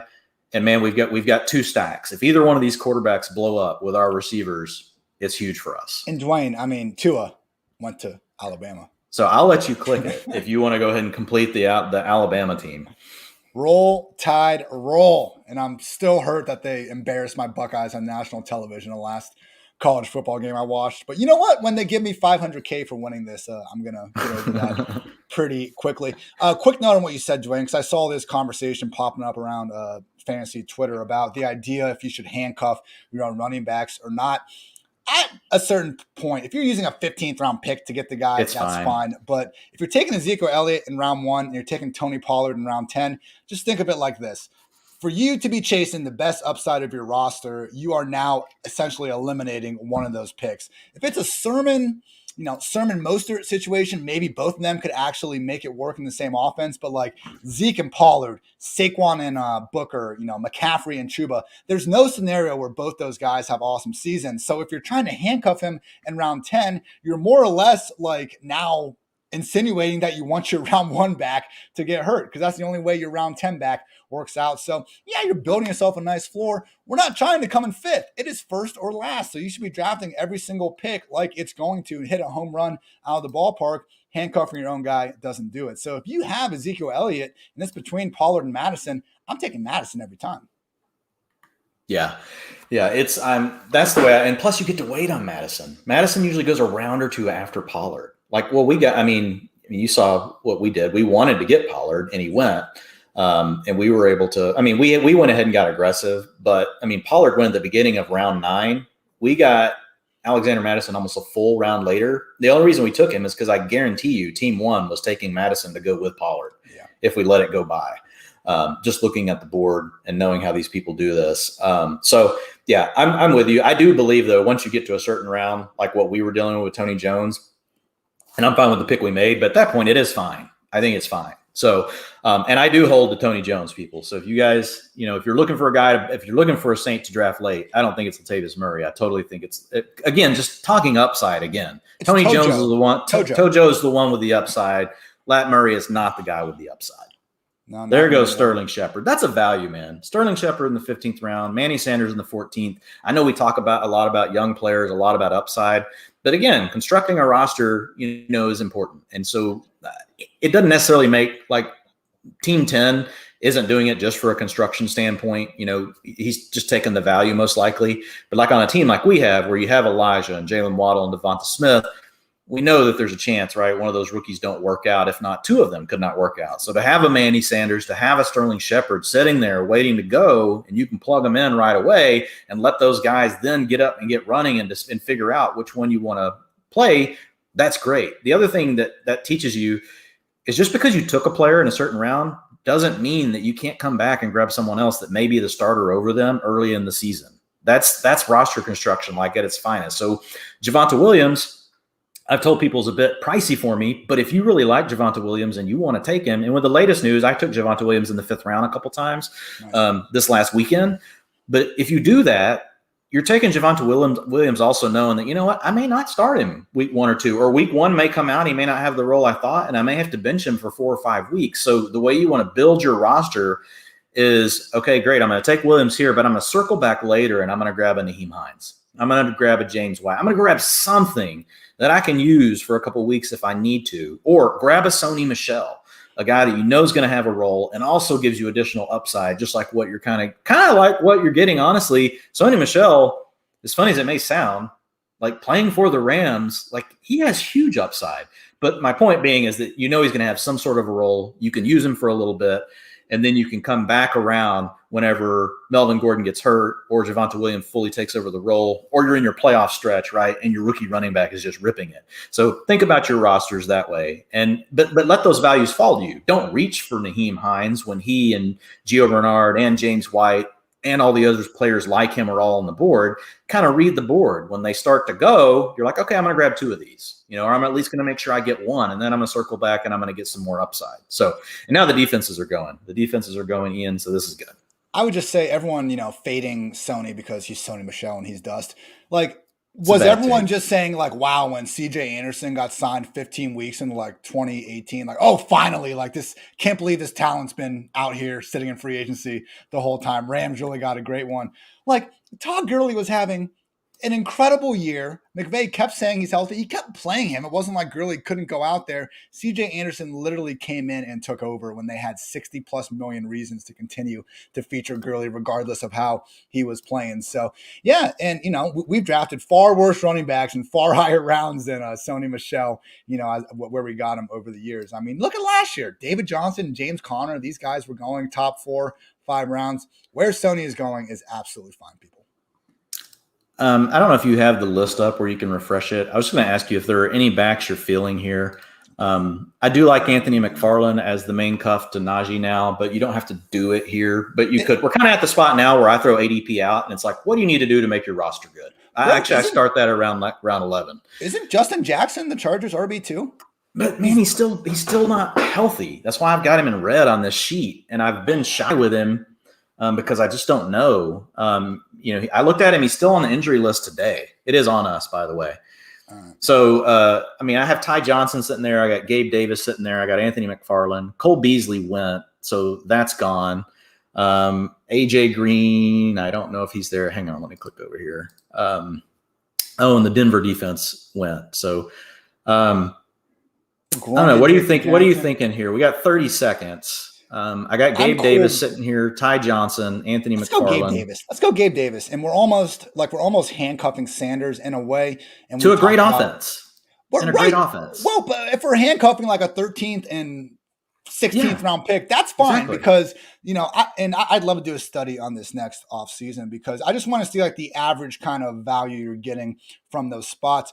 Yeah, I don't want to ruin my first round pick with a 10th round pick, but all of a sudden, if we can create like a wide receiver 2 out of 2 very late round picks in the teens, that could be worth something. I was experimenting, before the draft, I was taking Jameson around 17 and Taysom around 18, just saying like, one of these guys is going to get the job, and I will probably have a QB1. I backed off on the Jameis stance since. Not saying that specific example was genius. No, I do think there's something to potentially handcuffing 2 late round picks if you think one might become a value. Well, especially in this situation, you've got an offense that's going to go balls to the wall throwing the ball. I mean, we just saw they threw the ball on every one of their plays in the first drive this weekend. Over the course of Josh Allen's plays, they threw the ball 85% of the time this weekend. So you're hooking your wagon to a 14th and a 16th round pick around an offense that could throw the ball more than Jim Kelly's Bills threw the ball, right? Okay. So, I mean, I like that. Dwain, I got something crazy to say here. What if we go with I like it. I like crazy. Chris Evans. I don't mind it. I don't own any Chris Evans. I don't either. But then I saw that dude catch a 30-yard touchdown from the slot. We could use a back. If you think, I really hope he doesn't have a role because I'm all in on Mixon, but I don't mind taking a back like Evans. If you think he's got juice and you like him, this is the spot to do something like that. You want to get him? Yeah. That's right. Chris Evans. I got him in the queue. I'm gonna let you grab him. Yeah, this one's on me. I still think it's the Mixon show, but if Mixon goes down between Piron and Evans, I think Evans has done enough, and we've heard enough throughout training camp about them being impressed. I think Evans becomes, at worst, the pass down back in that scenario, but we're not talking about this Giovanni Bernard 190-pound scat back. Like, Evans could legit take over the whole situation in addition to just being, a great receiving back in his own right. It wouldn't be incredibly shocking to me if we see Evans getting, not a crazy amount, 10, 15% snaps, maybe a target or 2 per game early on. It's not going to be usable, but I have come around more on Evans over Piron, at least in this point in the draft. Like, I know we have Anthony McFarland there, but, we saw the Steelers last year. Like, it could easily be Benny Snell or Jalen Samuels coming in on pass downs or this other guy. So I know Najee's getting the 3-down role, but I'm just not as confident, I guess, in McFarland as a player. And hey, Dwain, it's round 17. We've been drinking. I like it. Chris Evans. I actually like the pick, and I actually need to tweak him. I've got him on my board, but I need to move him up enough that I'm remembering him in these late rounds, to be honest. So do we have to take kicker and defense? We do have a kicker and defense. So we've got 3 picks left. One has to be a kicker, one has to be a defense. What are your thoughts on defense this year? So I love the Browns defense a lot. Now you got to deal with Kansas City week 1, so you'd have to draft 2, which I don't like doing. But after that, man, the Browns get a nice little schedule. Actually, I'm going to pull up if you want to switch over, if you want to show people like our beautiful tool, like we've got the strength of schedule tool that Eric Eager and Kevin Cole helped build over at PFF, and kind of show that off a little bit if we want. Justice Hill just went. So that's another player you had mentioned earlier. And real quick, people, if you want to check out this tool I'm about to show you, check out PFF.com because we are offering 30% off any PFF subscription for first-time subscribers with promo code KICKOFF30 as you see scrolling across the bottom of your screen. Just $7, people. If you go to the grocery store, like I understand you don't want to pay for fantasy content, but if you go to the grocery store and you look at those magazines they have, those cost more than $7. The Chipotle burrito I ate before this podcast cost more than $7. Like, that's a pretty reasonable price. You get the draft guide, you get rankings, projections, all of our locked article content, cheat sheets, and more. Kickoff 30 for 30% off. And, I'm just going to show you guys one of the tools right now because we have some very cool shit that I just think if you are a devoted fantasy guy, for $7 freaking dollars, like why the hell not? So here is our strength of schedule page. as we are showing it, and we can go to filters. And like, I love even having defense on this. I feel like a lot of sites even don't. So just looking at the overall. And you can filter it even by that week 1 if you wanted, just to see like, hey, nice. if you're once some of the top defenses go and you're like, well, just who's got the best matchup? The Broncos get 4 great ones right out of the gate. Yeah. But it helps you quickly start to match up too. So like, what if I took Cleveland and I wanted to take another defense? Because I like, if you look at Cleveland, and so if you click on the week 2 game for Cleveland, Ian, like you already know this, but it'll show you like who they're playing, right? Yeah. That looks good. That looks good, Dwain. Yes. So week 2, and I believe check 3 for Cleveland. I don't want to take 2 defenses though, if that's what I don't want to take 2 defenses either. But let's just ride with Cleveland. I mean, I'm just showing people. Here's the other thing. There'll be a waiver wire run before the season starts. There'll be 2. Actually, there might be 3. So if for some reason another player on our roster gets hurt or something weird happens or somebody gets cut, you just, whatever. If we wanted, we could then pick up another defense then. If you just wanted to avoid playing them week 1, I think Cleveland is the most value, and I think they could be a dominant defense this year. But you look at defenses too. So I know you'd even mentioned Buffalo. So I don't know what I think their schedule is pretty tight, like early, and they could be improved and they could be leading a lot. The one stat I love for defenses is havoc. Basically, let me pull up the equation. I found it in the college football sphere, but yeah, it's tackles for loss plus forced fumbles plus interceptions plus pass deflections plus pressures divided by plays. And like last year, it was literally 8 of the 10 top fantasy defenses were also top 10 in this stat. So I tried to go off of that, like what defenses are getting in the backfield. And from there, I used that. The havoc rank with the schedule. And yeah, the main ones that popped out were the Bills and the Broncos. If we're trying to wait, the top 5 are the top 5: Steelers, Rams, Buccaneers, Washington, and the Ravens. So if one of them fall to you, I get it. But again, I think Bills and Broncos. I think the Broncos, man, because if you even just look. And they're gone, but we would have loved them. Their first 4 weeks are juicy. So we got 2 picks until us. So if you want to look at the Bills. What does the Bills' schedule look like? We got 1 pick before it's us. Oh, the Bills' schedule is borderline erotic. Yeah, that's what I thought. Yeah. Like, okay, Steelers, we can mess with that. Oh, come on. There we go. So it's on us. If you like the Bills. Steelers, Dolphins, Washington. Yeah. Do we want to wait in our round? I'm cool to wait and use our last position pick. Do we want McFarland? Yeah, if we want McFarland, let's take him. All right, let's do that. I do like it. Oh, damn it, Ian. Sorry. I saw Rashad Bateman there. I don't know. Yeah. I do like Bateman. And at this point, I just worry that I think he clogs your roster for like 6 weeks, and then you're going to be into bye week hell. Well, here's my guess. If we end up missing out drafted because of Bateman, I have to kill you now. Here's the deal. We'll probably get to pick Bateman up on a wire. Whoever drafts him here, he's going to get dropped. That's fair. Okay. Touche. Week 7, folks, get ready. Week 7 is freaking brutal on bye weeks this year. Yeah, I had someone ask about that. Hey, Dwain, I'll be right back. You take over. Yep, got it. All right, so we're sitting here.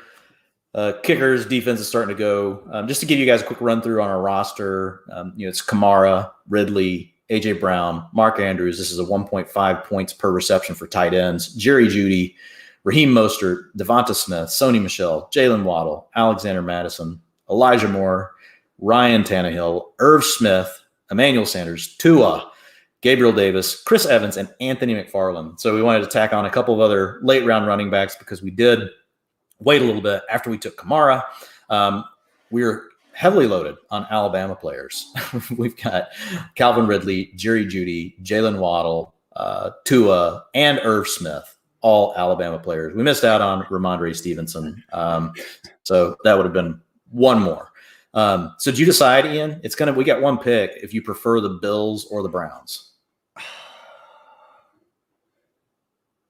I kind of lean Bills, man. I think they're close. Pull that schedule back up. Can you? Yeah, who's got the better overall schedule? Let's just just tell me the week 1 for the Bills. I want to say the Bills we got. Well, they're 5. Yeah, Bills got freaking Pittsburgh. That's funny. That's okay. It's not a great matchup, but what is week 2? Pittsburgh to Miami, which is okay. Washington. I mean, that's Fitz. That's pretty good. Houston. And then Houston? And then we got KC. Let's go Cleveland. Screw it. Okay. Yeah. I think Cleveland's, after you get past that week 1, it's juicy. I mean, you talk about I'm not a big basketball guy. I'm trying to think of that.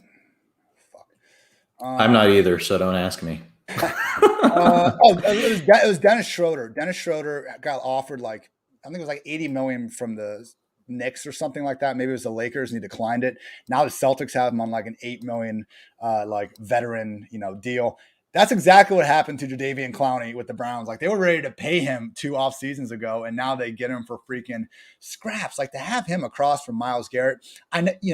Betting against Aaron Donald to win defensive MVP is like burning money. I get it. If anyone's going to beat this guy, though, it could be Myles Garrett, people. So fingers crossed this secondary can finally stay healthy. I saw Denzel and Greedy are once again already on the injured list. But man, Greedy's been on it. So, but they're hoping he'll be ready. We got Tack McKinley as their number 3. Maybe he's a little bit better, not having to be, the guy like he was in Atlanta. Malik Jackson, the interior. Like the Browns defense, man, it could be legit this year. And that was obviously the big, their big issue in 2020. So credit to them for filling those holes. If anyone's going to take down KC, man, it's the Cleveland or the Bills. I think those are your big 3. Well, you're going to see defenses. They're going to force the Chiefs to solve the too high look. So they're going to have to show they can do that. And that's the problem. That's where, from a football perspective, the Chiefs desperately need Michel Hardman to take a step forward. He's not looking good. You need a third option. If you have 3 really good options, like it's like NFL, teams talk about the rule of 3. You talk to scouts, they talk about the rule of 3. If you have 3 really good options, you can challenge any type of coverage concept. If you're 2, really good defenses can limit you. If you're 1, even average defenses can limit you. So it's the same problem that really like the Vikings have.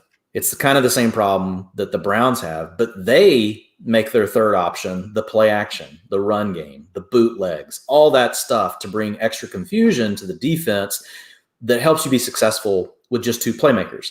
The Chiefs, as good as Patrick Mahomes is, NFL defensive coordinators have been around a long time. They know how to handle teams that pass all the time, and they're learning more and more and more. So they've got to figure out something. They really need Michel to step forward. I don't draft Michel Hardman often. I did early in the season, but after watching him again in the preseason, I don't know what your thoughts are, Ian. I just kind of have my doubts. I'm always down with putting a chip, on the Kansas City offense when a player falls to you. I'm just not reaching for him. But the Browns are going to test them. The Browns will make them, my guess is because that's what teams did down the stretch last year. They said, and they did the same thing to Russell Wilson. They just said, you're not going to beat us deep. And so it'll be interesting to see how do the Chiefs adapt to that, because they don't really have a known third entity as far as really having a third weapon. By the way, Michel, real first name, Kerry.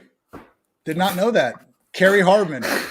There we go. Yeah, Michel's a lot cooler. Yeah, that was a smart move when he was probably like 11 years old. With Michel, I would just say, he hasn't been great, and it's problematic. Like, okay, he's good when you get the ball in his hands, which is half the battle, but you see him, try to beat press coverage and stuff, and it's an issue. But similar to like Ryan Tannehill, like I know we don't want to bet on people that are exceptions to like the breakout rule, but Ryan Tannehill, for him to break out as late as he did, it made sense when he looked at it. This was a guy that played wide receiver in college, as we all know, came up through a pretty piss poor Dolphins organization at that time, how they had Adam Gase, finally makes the Tennessee, balls out. Michel, cornerback at Georgia, starts to convert, makes big plays, gets to the Chiefs, and again, hasn't fulfilled that potential just yet. But man, the dude's at least had over 500 yards and 10 receiving touchdowns, another couple return scores. Like, it's not like he's been god-awful over the past 2 years. We just keep looking at this Chiefs offense and they've tried. They gave Sammy Watkins that big deal that no one saw coming. Like, I don't even know what will happen if Mahomes can never have a consistent, another high-end wide receiver 2 to complement these guys, because that's going to be scary. That is the only thing they're missing. And if you add that to the offense, I don't know how you stop them, Dwain. It's what we saw in the 2019 playoffs and in a couple week ones when Sammy Watkins was actually doing the damn thing. So, it's unfortunate they got Michel instead of some of the other receivers I know were available at that spot in the draft. I wouldn't be shocked, though, whether or not it's this year or next year. Like Michel, he does fit the profile of someone that could be just a late bloomer. Yeah, and Joey, yes, you're right. Montre Stevenson. I don't know why I said that about Alabama. It was Oklahoma. It's the crimson. It's the red. I just saw the red. It's fun doing a 2.5 hour podcast. We're only an hour and a half. This draft's going fast. This draft's doing good. Line up another one now. We'll get to another one sometime. Oh, dude, they're addictive. They're addictive. We've had a really good draft. We got value. We'll give a recap here in a minute. If you have a certain kicker that you like, I've got the ones I like in the queue. I literally stopped, we're supposed to have our PFF rankings in by I think Tuesday or Wednesday during the season. I just stopped ranking kickers at one point. That's my protest. And if PFF wants to threaten my job with it, maybe I'll have to really make some hard decisions. But for now, I do not rank kickers. I just don't do it. Yeah, I just take one with a late buy. I like the Green Bay Packers offense. I like offenses like that Shanahan style scheme. They seem to get a lot of the field goals. Like I even think back to the Kubiak days, the Mike Shanahan days even. So you want Crosby, or we can go with an offshoot of that offense, which is with Sean McVay with Matt Gay. I don't care. Okay. All right. I'm going to take Mason Crosby then. Boom. Okay. So let's talk. Let's give a quick recap. We'll have to recap team 2. No, Dwain. We got one question first, and then we're doing. Oh, okay. My bad. Real quick from Andrew. Thoughts on drafting Mostert and Sermon to own that backfield? I don't hate it if you can get them, as your probably RB2, RB3 in rounds, 7, 8. I think I would probably just take one. It could work. It's one of the few backfields where it could feasibly work. Just the examples, we're always saying, oh, can we get the Ingram Kamara? It's just so far and few between. I would probably get one or the other. And this is how I would decide. Pure, and Dwain, I think you differ on this from me, but at least my opinion here, if you're going full redraft, only 2021, I'm taking Mostert. I think he scores more points. But if you have any sort of keeper potential, you need to take Sermon. I did a big study on this and just really looking at that backfield as a whole. I mean, every single person is probably going to be gone next year. Mostert, Gallman, Hasty, and Jeff Wilson are all unrestricted free agents in 2022. I ran a bunch of numbers with the running back in the first year, second year ADP. And on average, just among running backs, not even overall ADP, we see a 9-spot jump from year 1 to year 2 from guys drafted in the top 3 rounds. So as much of a Mostert stan I even realize if we're going anything beyond 2021, it's got to be Sermon. Give me your quick thoughts on this, Dwain, then we'll break down the draft. Yeah, I'm still going Sermon, just because I still like his chances to take the backfield over as the year goes. But look, I love Raheem Mostert. Tej Seth did a lot of great work for us, this summer over at PFF. He's an intern that's smarter than Ian and I combined, plus like 20 other brains. And one of the guys that popped off in every piece of work that he did was Raheem Mostert. And he's in a great scheme.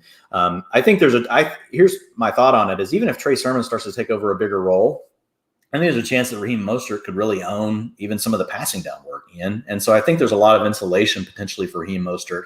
And I think this season they really want to use 2 backs. Like if one of them gets hurt, the other one immediately becomes even that much more valuable. But they'll probably try to supplement them with like Elijah Mitchell, right? Or someone else, or Wayne Gallman. Who knows who they're going to end up keeping. We'll see how that all shakes out this week.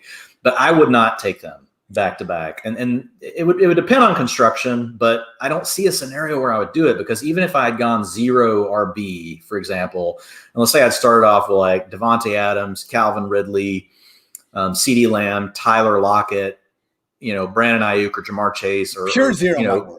Yeah. If you did that and then you came back in the 6th and got Sermon and then 7th, Mostert, maybe.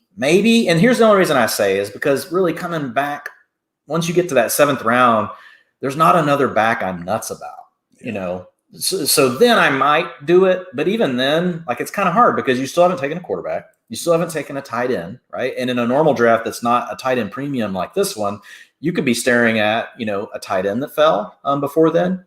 Maybe the 6th round is the tight end, because Hawkinson fell to you. And then, man, I'm gonna punt. I'm gonna go ahead and take Hawkinson and see if either Mostert or Trey Sermon fall back to me in the 7th.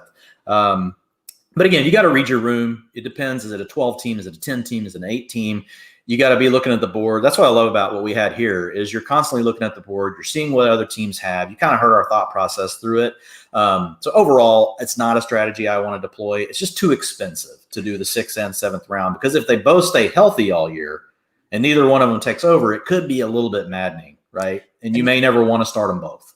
That is ADP for this league, which I'm sure is going to be sharper than a lot of your home leagues. Like I will say, when I spent all summer, really preaching Mostert over Sermon, and I was almost going contrarian with it because that's how it was set up for everyone playing best ball. All of a sudden, I look at Fantasy Football Calculator ADP, which is kind of more for your home, lower kind of entry fee sort of leagues, and Mostert's well ahead of Sermon. So everyone is fine at a right value, but I definitely wouldn't force my way into that stack. So yeah, Andrew, thanks for the questions. Thank you everyone for listening, but let's go through our team real quick. By the way, before we do that, quick update on the sleeper must awaken team 2. They did get a second wide receiver, AJ Green, in round 17. And that's it. The seldom seen 5 tight end strategy. Don't enter big tournaments and let the computer draft for you, I think is the moral of the story here, Dwain. Yeah, 2 quarterbacks, 5 tight ends, 1, 2, 3, 4, 5, 6, 7, 8, 9 running backs, and 2 receivers. Hey, you know what? I give them mad props. Only 1 kicker and 1 defense. Right, so this is your first one. This is your first one of these, Ian. So before we jump in, just give me your overall thoughts on how you felt the draft went, and just your comfort level and your thought on the format, because I don't know how much you've played tight end premium and because I love hearing, because I've been playing in this format a long time. I love the tight end premium because I think it brings new flexibility to the way that you build rosters. But just want to get your thoughts. What did you think about it? I'm a fan, dude. Usually when I've done tight end premium, it's been more dynasty, so it's a little more refreshing to just kind of be in it for 1 year and not, galaxy braining myself out of a tight end like I've done in the past. But hey, wide receivers look great as they do when you employ this anchor RB strategy. Although, I haven't been huge on Mark Andrews getting a bunch of shares. I mean, we clearly got him at a nice spot. I mean, to get a top 6 tight end, something our coworker Nathan Yonke has been stressing throughout the offseason, getting him at least at the end of, more towards the beginning, round 4. Very good spot there. And the running backs came to us just like we wanted, man. Like, I know we missed out on maybe 1 or 2 guys, but very few snipes here, Dwain, which I think was the best part I was feeling. Tannehill and Tua, man, we got the upside. Like, we'll see. We'll see, man. First or last, I like our shots at the former. Yeah, the thing I like about Andrews is once he got healthy down the stretch, here are his target shares: 27%, 25%, 33%, 20%, 46%, 33%. So 9, 7, 6, 5, 11, and 6. You can live off of that at a tight end. That's going to be a really good season. He's the most likely player on their team to lead the team in catches because he's perfectly built for the offense. It's play action. The other team's got to worry about the running backs. They've got to worry about Lamar Jackson. And all of a sudden you have an athletic tight end like Mark Andrews that's behind the tight ends, but in front of the safeties. And he's a mismatch for a lot of safeties in the league. And so while all those running backs linebackers are thinking about their, fills, and they have to because of the respect they have to have for the Ravens ground game, this is the person that benefits the most from it. It's Mark Andrews. And guess what? He plays in the part of the field that Lamar Jackson is most comfortable throwing to. And so when you put all that together, Andrews, he's in the tier. He's not just we got to find another guy to put in the tier to be in the top 6. He literally does make the tier. I do believe Kyle Pitts and TJ Hawkinson have higher upside, but the reason why is I think they're going to be in offenses that are not going to run the ball as much as Mark Andrews. It's not because I don't like him.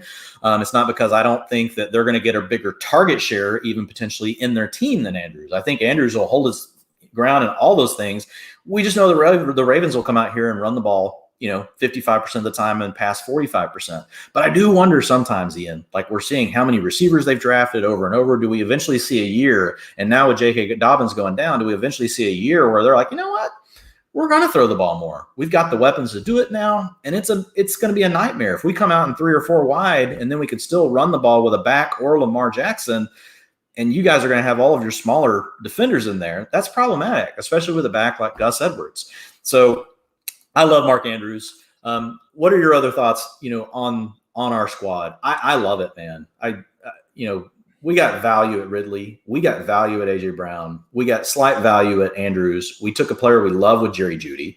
We made a roster construction move with Raheem Mostert. So anybody that didn't hear the first part, and you're just kind of tuning in at the end, or this is the part you pick up on the pod, we passed on Tyler Boyd and Odell Beckham Jr., who we both loved. We had at the top of our queue, we really liked, but we made that decision because we still loved Devonta Smith.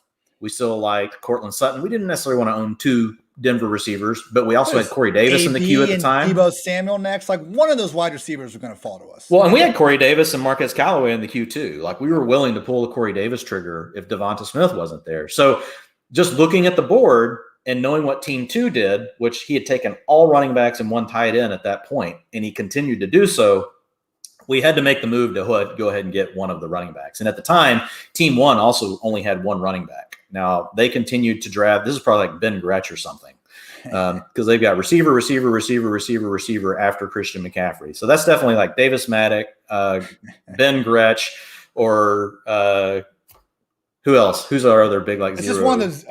Curtis. It's Curtis.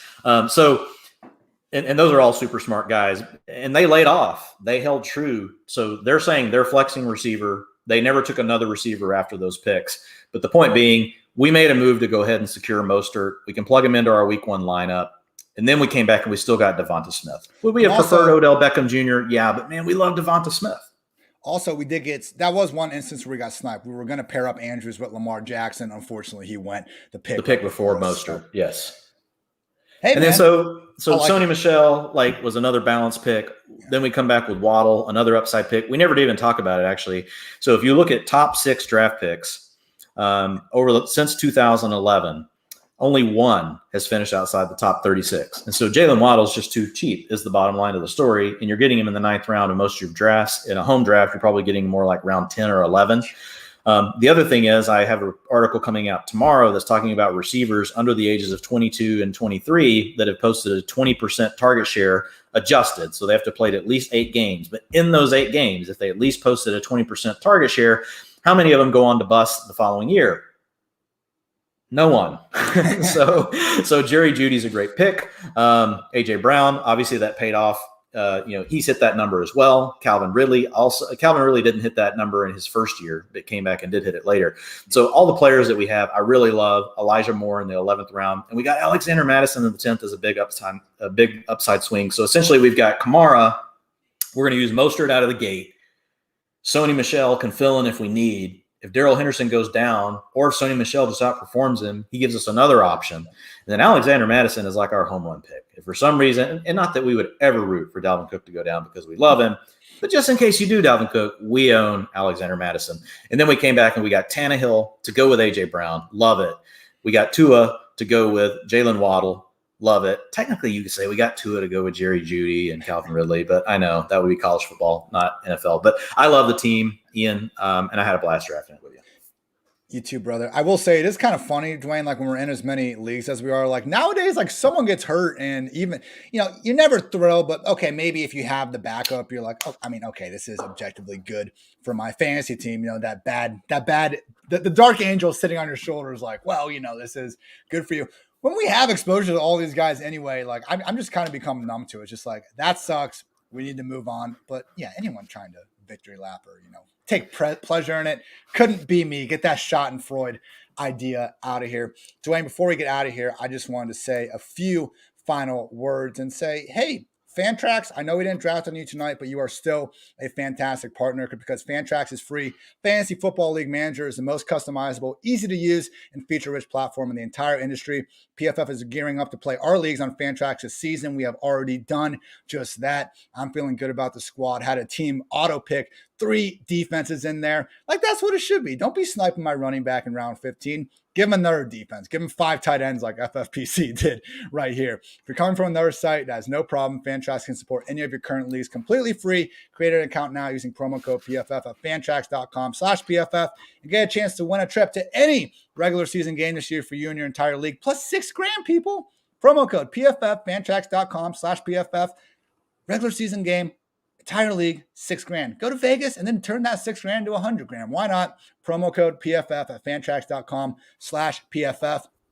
And also, everyone, the NFL is back, and DraftKings Sportsbook, an official sports betting partner of the NFL, is giving all new players a can't-miss offer for Week 1. Bet just $1 on any NFL game during the first week of the season and receive $200 in free bets instantly, no matter what. Take advantage of this limited time offer now. Download the DraftKings Sportsbook app now and use promo code PFF to receive $200 in free bets when you place a $1 bet in any Week 1 game. That's promo code PFF to get your free $200 in free bets instantly for a limited time only at DraftKings Sportsbook, an official sports betting partner of the NFL. Must be 21 or older. New Jersey, Indiana, or Pennsylvania only. New customers only. Restrictions apply. See DraftKings.com/sportsbook for details. Gambling problem? Call 1-800-GAMBLER or in Indiana, 1-800-9-WITH-IT. Dwain, I thought I was good at the fast read, but PFF Steve has me schooled on that. I got to step my game up. He has got those fast. Man, one day I'm going to have to fill in for you and do that, and it's going to be terrible. I'm not going to lie. It's going to suck. People are going to be like, where's Ian? We need him back. Another day. There will be a few Fridays like that this year, but we'll get to that another day. Thank you all for tuning in here to StreamYard. Thank you all for listening to the audio version of this via the PFF Fantasy Football Podcast. Dwain, it's the last week before, we are into Week 1. What content you have coming out to get the folks ready to win their draft? Yeah, man, I've got some updates, some strategy updates, actually, where I'm going through several of these drafts that I did over the weekend. I'm going to cover an early position, a middle position, a late position. I actually already did an article at the end of last week on how to handle the late position. So I'm going to do the mid and the early position. I'm refreshing, obviously, all of my tiers. All my rankings are being updated. I'm going to do a My Guys article. So the guys that I just own the most of, that I find myself gravitating to basically every single draft. So that if any of you guys have the Labor Day weekend drafts, or you want to jump in with the FFPC or any of the other leagues that, Ian just talked about, you'll have that in front of you. And I'll go back and update any of my other strategy articles as well with any of the injury news, things like that. And tomorrow I will have, Wednesday, the piece I just talked about that really looks at the wide receivers that hit certain thresholds, right, by draft pick and by target share in their first 2 seasons. And what does that look like? And then just a little sweet section at the end of where do receivers really fall off for that group, because there is some data out there that says basically after a first year or second year, receivers lose 2% target share or something like that. So what I wanted to do is isolate it down to really good receivers that broke out early. Like, what does their window start to look like? Because there's questions around guys like Mike Evans, right? Robert Woods, a lot of folks like that. People wondering, well, like, where does this fall off really happen? So a little, not a huge section on that, but, a paragraph or two, just kind of breaking down the findings that I pulled out from that as well. Awesome stuff, Dwain. I'm sure we'll hear about all that on the Friday edition of the PFF Fantasy Football Podcast. You, me, Andrew Erickson will be going over our favorite picks in each and every round. Thursday will be a breakdown of all the injured players with Dr. Edwin Porras from Fantasy Points. I want to get you guys what's the doctor think about these guys? Because Lord knows Dwain and I are not doctors. And on Wednesday, it will be Dwain and I again breaking down everything that happened from preseason, Week 3, as we've done throughout each week so far. And then it's Week 1, baby. We're almost there. I can't wait. He's Dwain. I'm Ian. Thank you all for listening. Until next time, take care, everybody.